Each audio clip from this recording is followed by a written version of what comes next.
single installation. Okay. Yeah. Yes. That single installation is declared with the name of like RTL, MSSQL server, CD, DB2 like that. And schema is the diagram. Okay, the relationship diagram. It's the logical structure of the database. The database consists of information about a set of customers and accounts and the relationship between them. We saw the schema before. This is the schema. Okay, shows the relationship between the tables and columns. And each tables are related together. This is known as a schema. This is the database diagram. You need to be aware of the schema, user, and database. Okay, if Oracle, the database and the user are the same. Okay, I will show you the interface later, so you can access the interface. The DB equal to the user in Oracle. Okay, in Teradata, a database and a user are different. Okay, in DB2, the user and database are different, and in Teradata, a user and a DB are different. In SQL Server, a user and DB are different. Okay, so when we try to see a user in Oracle, okay, when we try to access a user in Oracle, that user itself is a database. Okay, that database will contain the schema. Okay. Okay. Now, when I show you the interfaces, you will get to understand what is the difference. Why don't we directly go ahead and see what is the difference? First, we will go to the.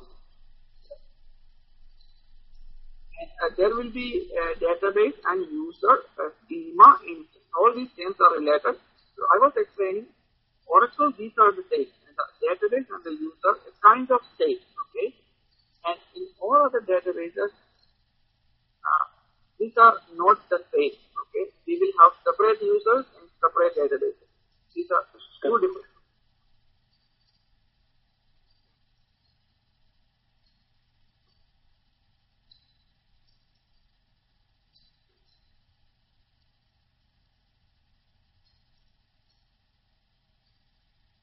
Okay. Then we need to start the services. So a single installation will be started or stopped in a system. Okay, we can start the installation of Oracle services, Teradata services, DB2 services, or SQL Server services manually or automatically. Okay, in Teradata services, we can start the services by pressing the DB control, and to show you a window like this. Here it is written start and stop Teradata. Now it is running. Here it says it is running. Okay.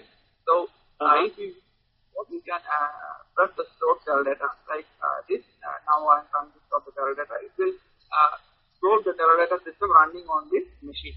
So the activities of an administrator is to maintain the proper running condition of a database. So he will be responsible for doing all this starting, stopping, or maintenance. Okay. The effective backing up and maintaining all the security. He will be doing all this. So in Teradata, we got an interface like this. We can start the Teradata system. But when we go into Oracle, in most cases, these things are installed on a Unix machine or like that, or Solaris or something like that. Right? So we don't have an interface like this where we can just go ahead and start and stop it. Here, Teradata made it easy for us in Windows system. We have a start and stop system. Otherwise, we will be command line interfaces always, or we will be using the need to understand some Linux concepts. We will cover that Linux later, okay? And we will, we need to run. Okay, so the job of an informatical developer is to run workflows effectively and design workflows and run workflows. Okay, so you must be able to run the workflows effectively. in Windows system, we can directly right click and or left click, or we can just run the workflow. It is just like this dot Teradata, like that. Okay, run the workflow. That is very easy.